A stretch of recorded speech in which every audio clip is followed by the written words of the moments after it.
Olá, amigos, sejam bem-vindos, que nós possamos celebrar esse encontro aqui no canal do MAP, um movimento de amor ao próximo, que estejamos refletindo em torno do Evangelho, em torno da doutrina espírita, para que possamos crescer enquanto espíritos imortais. Lembrando a todos vocês que podem nos encontrar no site do MAP, www.map.org.br, no Facebook, no canal do YouTube, no Instagram.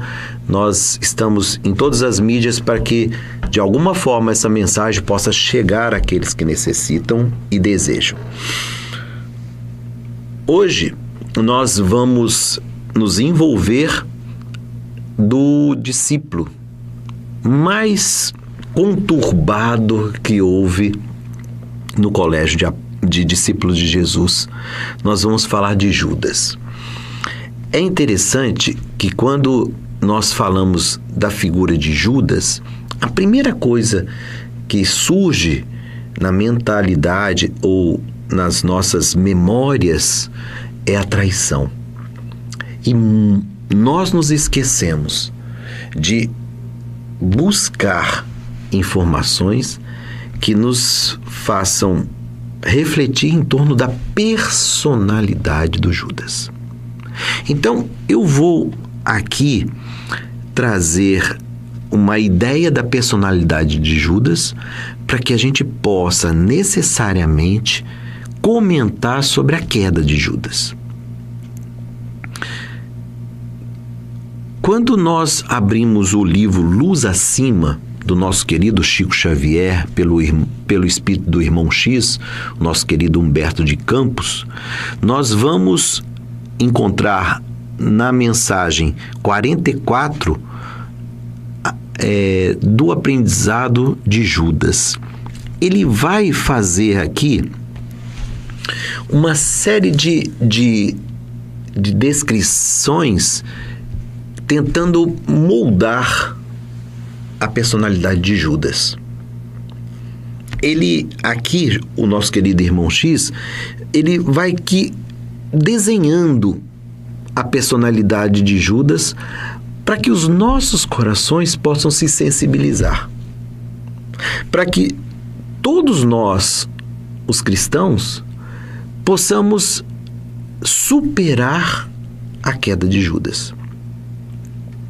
Porque ainda nos dias atuais, nós encontramos aqueles que malham o Judas. Aqueles que executam Judas todos os anos. Ainda que a mensagem do Cristo seja de amor, caridade e perdão. Judas é sacrificado, é executado todos os anos, há mais de 2000 anos. Então, com o advento do Espiritismo, nós tivemos a oportunidade de ouvir da espiritualidade diretamente informes sobre Judas.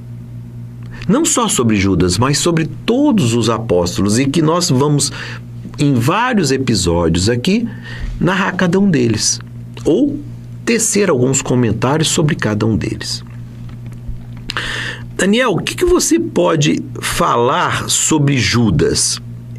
Como eu disse, eu vou trazer aqui o relato de Irmão X, no livro Luz Acima, lição 44, que foi psicografado pelo nosso querido Chico Xavier, e o espírito que narrou, Humberto de Campos.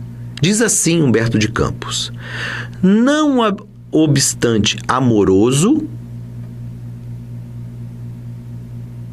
Eu fiz uma pausa porque a primeira característica que Humberto de Campos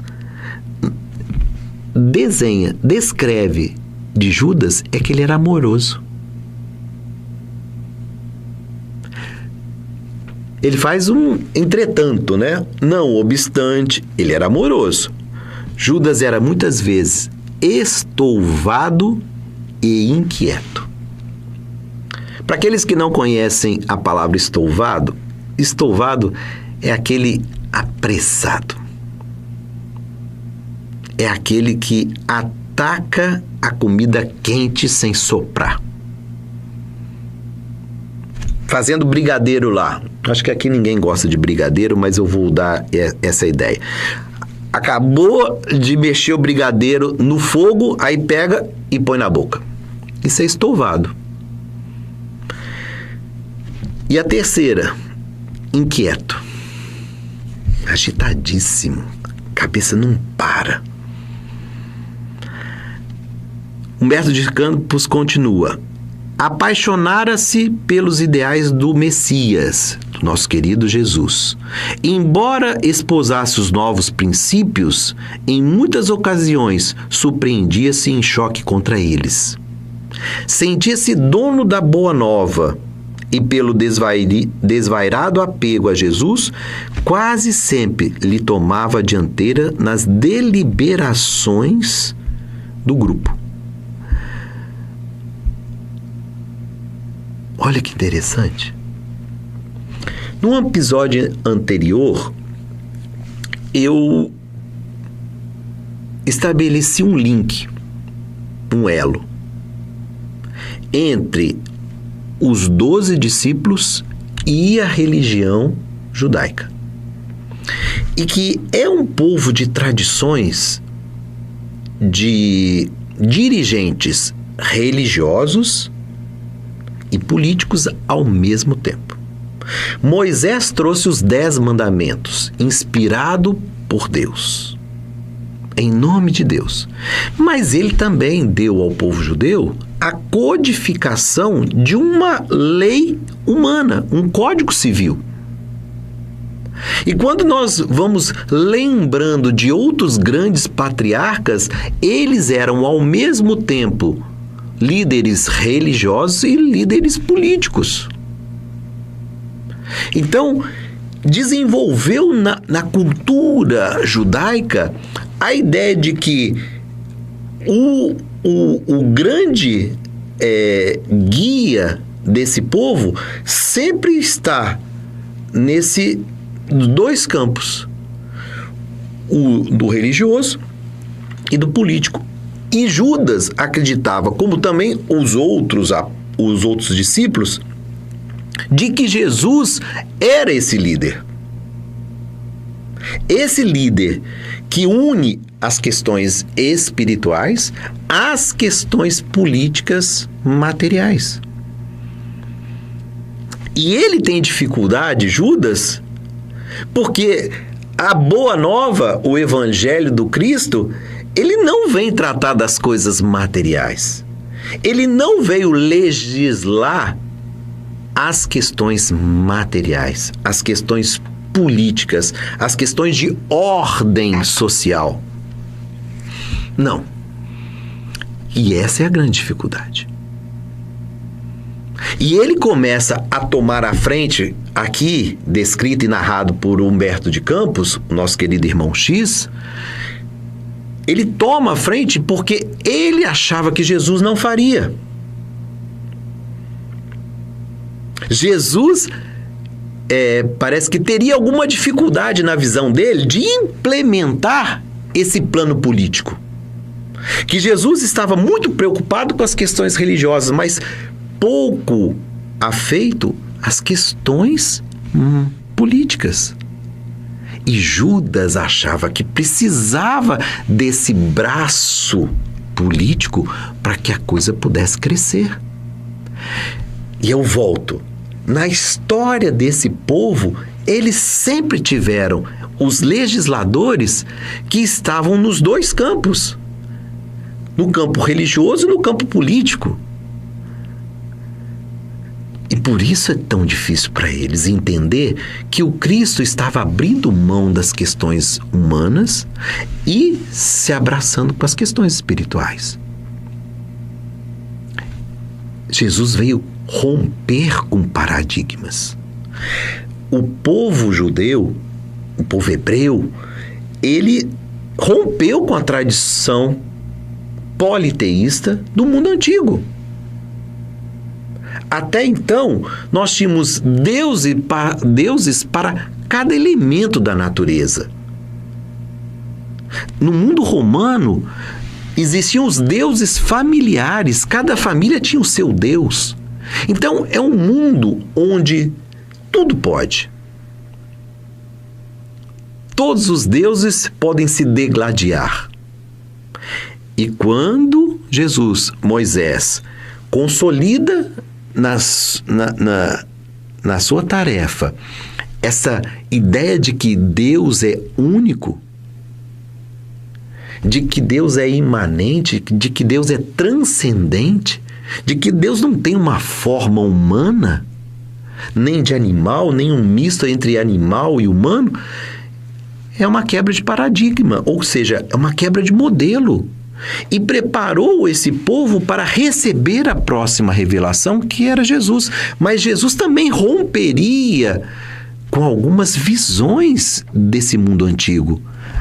A maior delas, a de separar o divino do humano. E isso tem que servir para todos nós. Quando pegamos o Evangelho para ler, temos que entender que aqui só tem uma visão espiritual da vida. Ah, mas isso se aplica à minha vida material? Às vezes até sim, mas ela é uma proposta de orientação espiritual e não material. Não serve para uma vida, serve para a imortalidade do espírito. Então, quando ele percebe aqui Judas com seu comprometimento, ele percebe aqui Judas com dificuldade de entender a mensagem, Jesus precisa deixá-lo no grupo.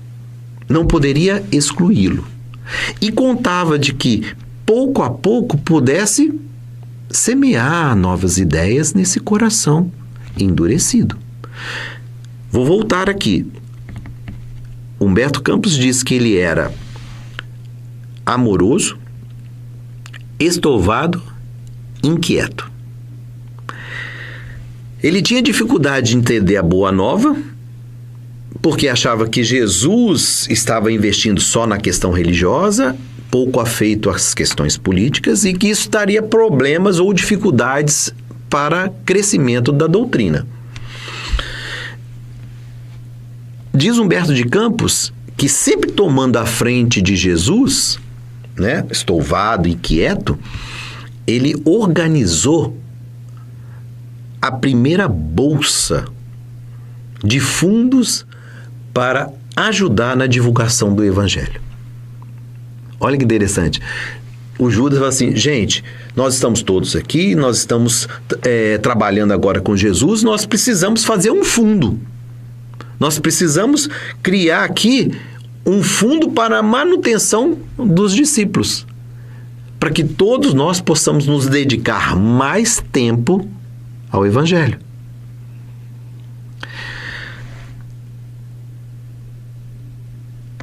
O Cristo permitiu. Sim, mas Daniel, o Judas permitiu. Assim, olha, é importante, vamos angariar recursos para que todos nós possamos ter um pão, possamos ter roupas e a gente possa realmente se dedicar. É interessante que Humberto de Campos vai, além de dizer dessa característica dele, né, estouvado, inquieto e organizador desse fundo, né, para manter a comunidade, de que ele tinha dificuldade em semear entre aqueles que estavam do lado dele simpatia. Olha o que diz Humberto de Campos. Apesar dos estudos renovadores a que sinceramente se entregara, preso aos conflitos íntimos que lhe caracterizavam o modo de ser, ignorava o processo de conquistar simpatias. Então, era amoroso, mas estouvado e inquieto. E aí Humberto de Campos está dizendo, e como ele tinha muitos conflitos íntimos que estavam ali exalando dele, ele não tinha muita paciência, não.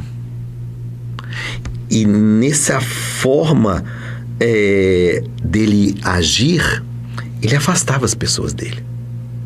Diz Humberto de Campos que ele tinha, às vezes, um jeito amargo de falar, duro com as pessoas. Ele sempre colocava, às vezes, um conceito infeliz para caracterizar, para distinguir as pessoas. Ele dá um exemplo aqui do que seria esse amargor, dessas características íntimas do Judas. Ele diz que uma amiga de Joana de Cusa, ela fica muito impressionada com a mensagem do Cristo e ela se propõe a doar quantias de dinheiro, né, recursos materiais, para que essa bolsa pudesse estar a serviço da divulgação dessa nova mensagem.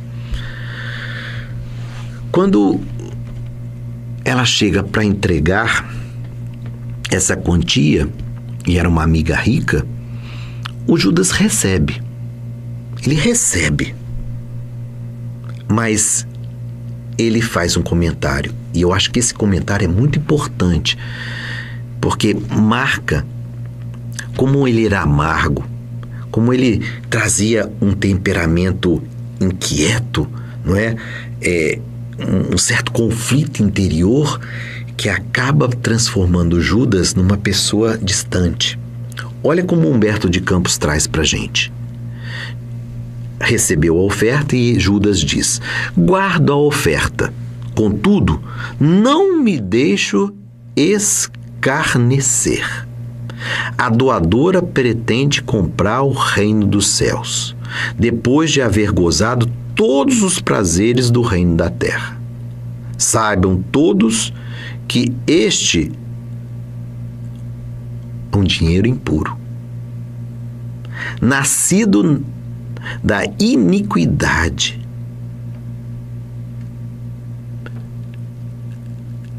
E essas palavras foram ditas de forma tão dura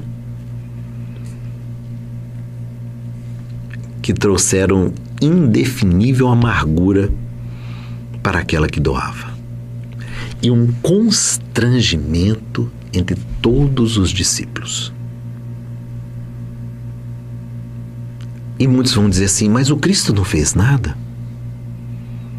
O Cristo sempre estava fazendo. Só que a tarefa do Cristo não é exterminar. Ele não é aquele legislador que corta cabeças. Elias matou 200 sacerdotes para mostrar o poder do Deus de Israel. São essas figuras que estão marcadas na história desse povo do judaísmo, que caracterizava também o que eles acreditavam que aconteceria com Jesus. Numa dessas caminhadas de Jesus com Judas, ele semeia uma ideia nova, tentando pouco a pouco fazer com que Judas pudesse despertar para uma nova ação.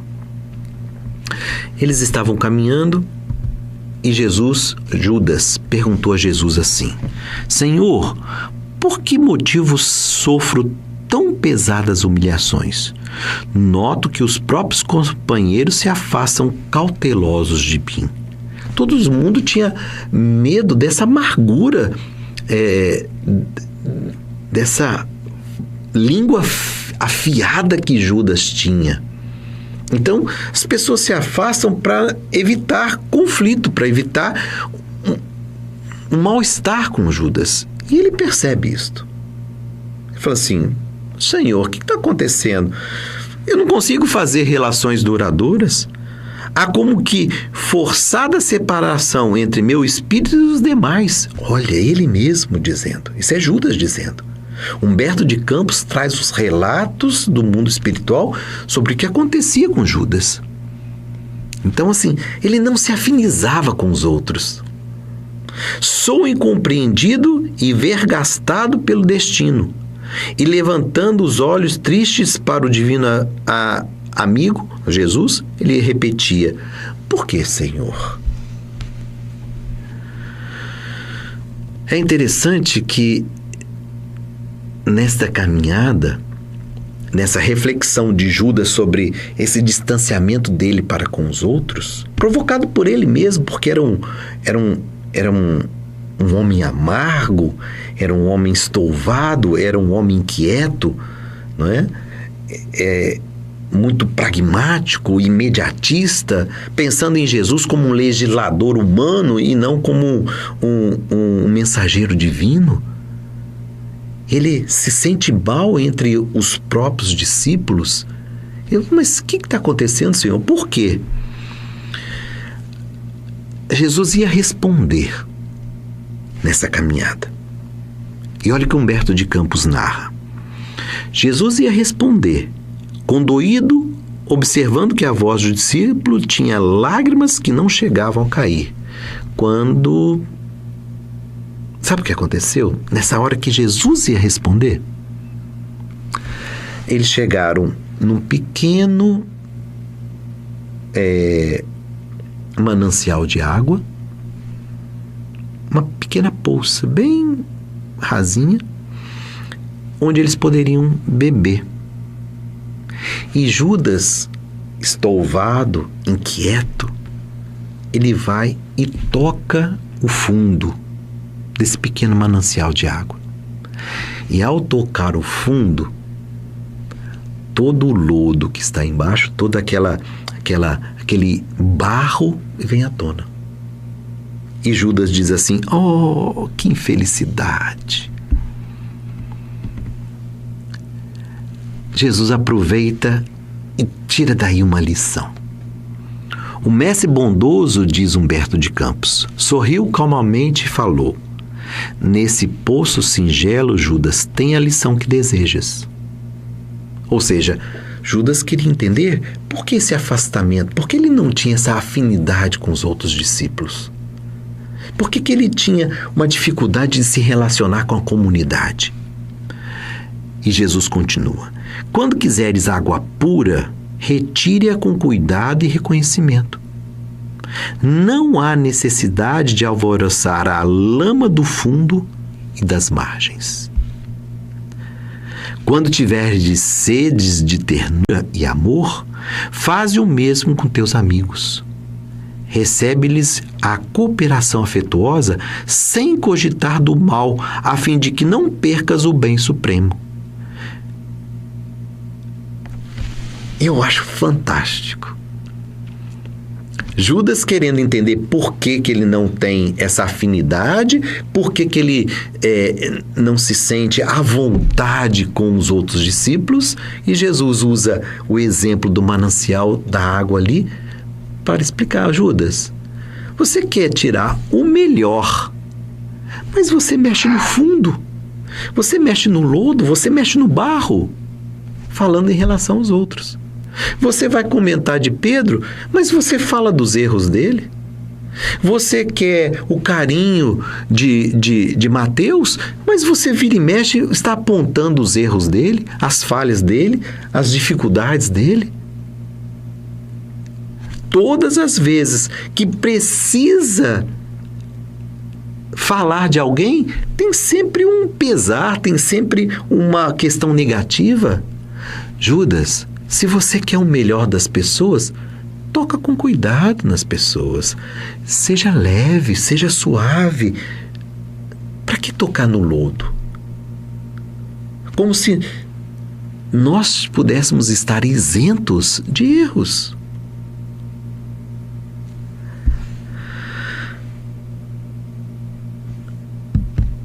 Judas não compreendeu a lição.